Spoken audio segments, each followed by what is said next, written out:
Camera आएगा। All India Tanzeemul इस्लाम का video मुकाबला है। चलेगा, वीडियो। अगर इस तरीके से काम होता है जी इधर कहीं भी किसी जगह किसी राज्य इधर में इधर या केंद्र सरकार के द्वारा जैसे कि शासित राज्य में इनमें कहीं भी कोई दिक्कत परेशानी का सामना करना नहीं।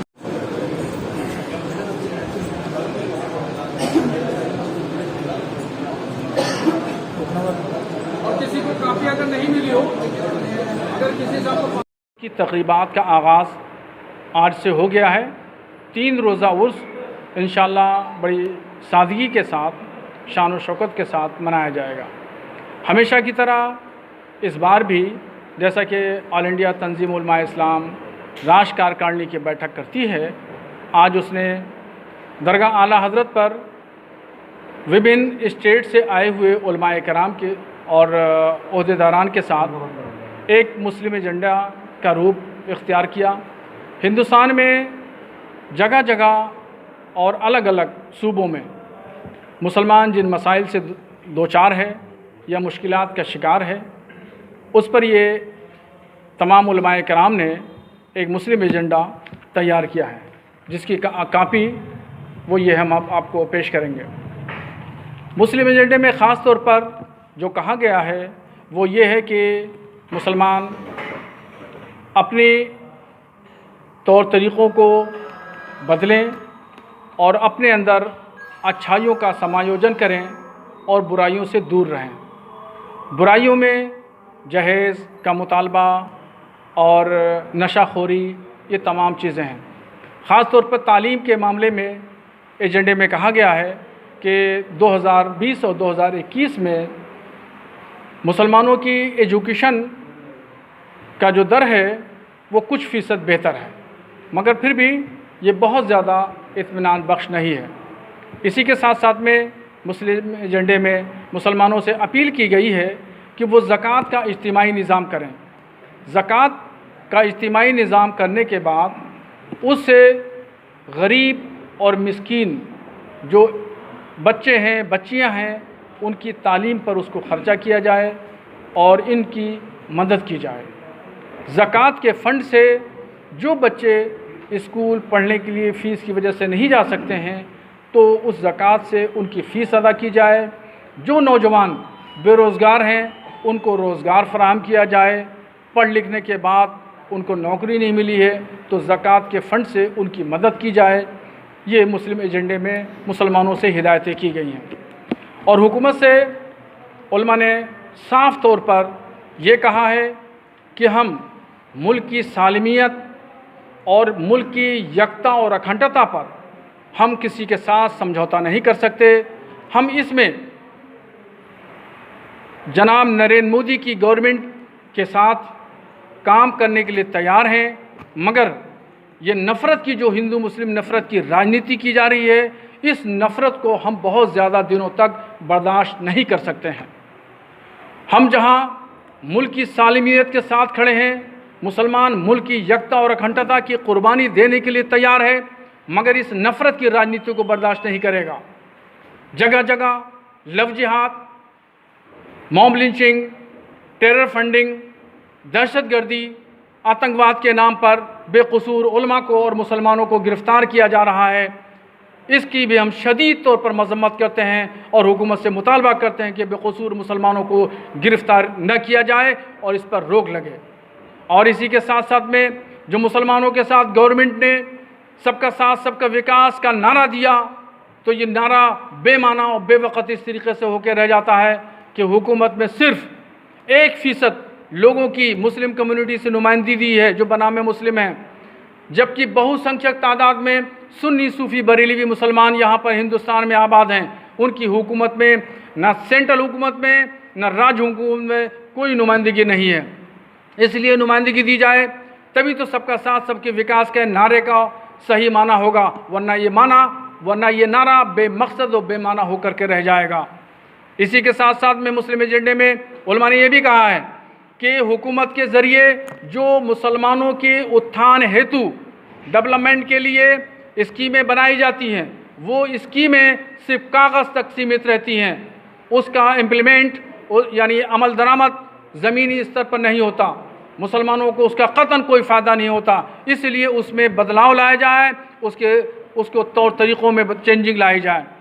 اور علماء نے یہ بھی فیصلہ کیا کہ ابھی 5 راجیوں میں الیکشن ہونا ہے، خاص طور پر اتر پردیش ہندوستان کا سب سے بڑا اسٹیٹ ہے، یہاں پہ الیکشن ہونا ہے۔ تو اس سلسلے میں علماء نے صاف صاف وارننگ دی ہے تمام پولیٹیکل پارٹیوں کو، یہ کہا ہے کہ مسلمانوں کو بندھوا مزدور کوئی بھی پولیٹیکل پارٹی نہ سمجھے۔ مسلمانوں کے جہاں مسائل ہوتے ہیں تو یہ پولیٹیکل پارٹیوں کے نیتا لیڈران یہ سب خاموش تماشائی بنے ہوتے ہیں۔ مسلمانوں کے جتنے بھی مسائل ہوں، چاہے 3 طلاق کا مسئلہ ہو، یا آتنکواد کے نام پر مسلمانوں کی گرفتاری ہو، یا دھرمانتر کے نام پر علماء کی گرفتاری ہو، تمام پولیٹیکل پارٹیاں خاموش تماشائی بنی ہوئی ہیں، کوئی مسلمانوں کے ساتھ ان کی آواز بلند کرنے کے لیے تیار نہیں ہے۔ اس لیے تمام پولیٹیکل پارٹیوں کو ہم وارننگ دیتے ہیں کہ وہ مسلمانوں کو بندھوا مزدور نہ سمجھیں۔ مسلمان خود اپنا فیصلے کرنا جانتا ہے، اپنے حق رائے دہی کا اختیار اس کو خود حاصل ہے، وہ خود کس کو پول کرے گا، کس کو ووٹ دے گا یا نہیں دے گا، یہ اس کے وویک پر، اس پہ ضمیر پر ہے۔ ہم خود اس بات کو بہتر سمجھتے ہیں، اس لیے مسلمانوں کو تمام پارٹیاں غلام نہ سمجھیں، اپنا بندھوا مزدور نہ سمجھیں۔ ان کو ووٹوں کے طور پر مسلمانوں کو استعمال کیا جاتا ہے، جب ضرورت ہوتی ہے، جب ووٹ ہوتا ہے تو مسلمانوں سے بڑھ چڑھ کے اپیلیں کی جاتی ہیں اور لوگ لبھاونے جو ہے وہ وعدے کیے جاتے ہیں۔ اب مسلمان بیدار ہو گیا ہے اور ان کے وعدوں میں اور ان کی گھوشناؤں پر یقین کرنے والا نہیں ہے۔ جو بریلی شریف میں ہمیشہ سے ہوتا ہے، اور آج وہ وقت پھر آیا کہ آج سے عرس پاک حضرت کا شروع ہو رہا ہے۔ ان کی نسبت سے خانقاہ چشت میں ہمیشہ سے محبت کا پیغام دیا گیا ہے، اور اس منچ سے اس جگہ سے میں یہ کہنا چاہوں گا کہ ہر ہندو اور مسلمان، ہر قوم کا آدمی جس سے ہم لوگ محبت اور یکتائی چاہتے ہیں اور محبت کا پیغام دیتے ہیں۔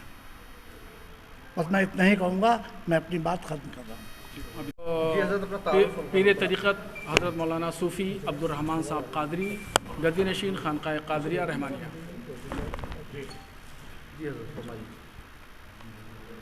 اعلیٰ حضرت امام اہل سنت کے 103واں عرس کے موقع پر قائد ملت حضرت علامہ مولانا شہاب الدین صاحب نے جو یہ کانفرنس کرائی ہے، اور اس میں آل انڈیا جمعیت العلماء تنظیم علماء اسلام کی میٹنگ کرائی ہے، آج اس کی سخت ضرورت ہے۔ آج ہم کیوں آپ تک پہنچ رہے ہیں یا آپ کے مادھیم اپنی بات کو آگے پہنچا رہے ہیں؟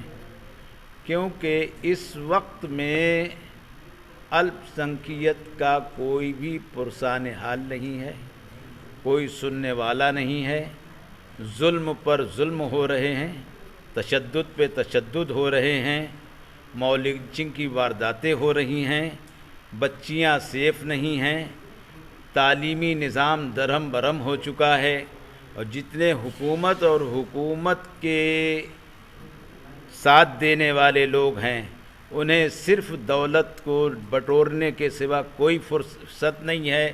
ایک چوکیدار سے لے کے پردھان منتری تک سب اسی میں لپت ہیں، لہذا کسی کو نہ دیش کا خیال ہے نہ جنتا کا خیال ہے۔ یہ تو سب جھوٹے وعدے تھے، لوگوں کو بچے روتے ہیں ان کو آئس کریم دے دیتے ہیں، ٹافی دے دیتے ہیں، اس طرح سے ہم لوگوں کو 2014 سے لے کے اب تک کے پریشان کیا جا رہا ہے۔ ہم یہ درخواست کرتے ہیں کہ الپ سنکیت کے بھی جتنے لوگ ہیں ان کا دھیان رکھا جائے، اور خاص کر مسلمانوں کا دھیان رکھا جائے کہ ان کے اوپر بڑے ظلم اور زیادتی اتیاچار ہو رہے ہیں، جھنڈ کے جھنڈ اتیاچار کر رہے ہیں، یہ زیادتی ہے، انسانیت کے شرافت کے خلاف ہے۔ واسودیو کٹمبکم، ہمارا یہ دیش ایسا ہے، ہم سب مل جل کر کے رہنے والے، اور یہ صوفی سنتوں کا دیش ہے، صوفی ازم پیار اور محبت کی ہی تعلیم دیتا ہے۔ اعلیٰ حضرت امام عشق و محبت مجدد دین ملت امام احمد رضا خان فاضل بریلوی رضی اللہ تعالیٰ عنہ کے उर्स पाक के मौके पर हमारी टीम ने, हमारे उलमा ने जो ये मुस्लिम एजेंडा लागू किया है, ये जो आपके सामने पेश किया है, इसमें मुसलमानों के मसाइल और उसकी वजह, उसका हल सब कुछ है। अगर इस पर अमल कर लिया जाए, यकीनन तमाम परेशानियां, तमाम दुश्वारियां ख़त्म हो जाएंगी। इसलिए मेरी ये हुकूमत से जिस तरह से हिदायतें दी गई हैं, मुसलमानों को अलग से, सियासी पार्टियों को अलग से और हुकूमत से अलग से गुजारिश की गई है। मैं हुकूमत के तमाम नुमाइंदों से गुजारिश करना चाहता हूँ, जो आज ये हो रहा है मुल्क में, कम से कम इससे बाज रखा जाए। और हुकूमत हिंद को चाहिए कि जो सबका साथ सबका विकास जैसा नारा है, उस पर अमल पैरा होना चाहिए, वगरना हालात बहुत ज़्यादा ख़राब होंगे। यह तंजीम उलमा इस्लाम, मैं उर्स आला हज़रत के इस मुबारक मौके से अपील करना चाहूँगा कि ऑल इंडिया तंजीम उलमा इस्लाम अपने तमाम तर वसाइल के साथ मैदान अमल में है और वो चाहती है कि मुस्लिम कौम तरक्की करे तालीम के मैदान में और दीगर मैदान में बुराइयों से बचें और भलाइयों का रास्ता इख्तियार करें, मुल्क से मोहब्बत करें। और इस वक्त जो हमारे सामने मसला है वो ये है कि हमारे वोट की ज़रूरत सबको है, मगर हमारी ज़रूरत किसी को नहीं है। तो इस पर मुसलमानों को सोचना चाहिए कि 70 साल से हम हुकूमतें बनाते आए हैं, लेकिन हमें किसी ने बनाने की कोशिश नहीं की। तो इस पे संजीदा मिजाज हो के गौर करके कोई एजेंडा मुरतब कर लिया जाए कि करना क्या है। और तीसरे ये कि जो तालिबान की हुकूमत आई है, उस हुकूमत के आने ना आने के मामलात वो जाने, इंटरनेशनल सियासत जाने, मगर हम इतना ज़रूर जानते हैं कि वहाबी विचारधारा को बढ़ावा मिलेगा और सूफ़ी सुन्नी मुस्लिम को इससे नुकसान है।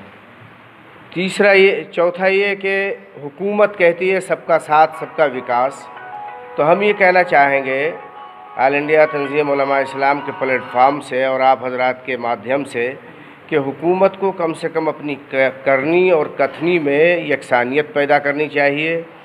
और अगर वो सबका साथ सबका विकास कहती ही है, तो कम से कम अमली तौर पे ज़मीन पे उसका इम्प्लीमेंट होना चाहिए।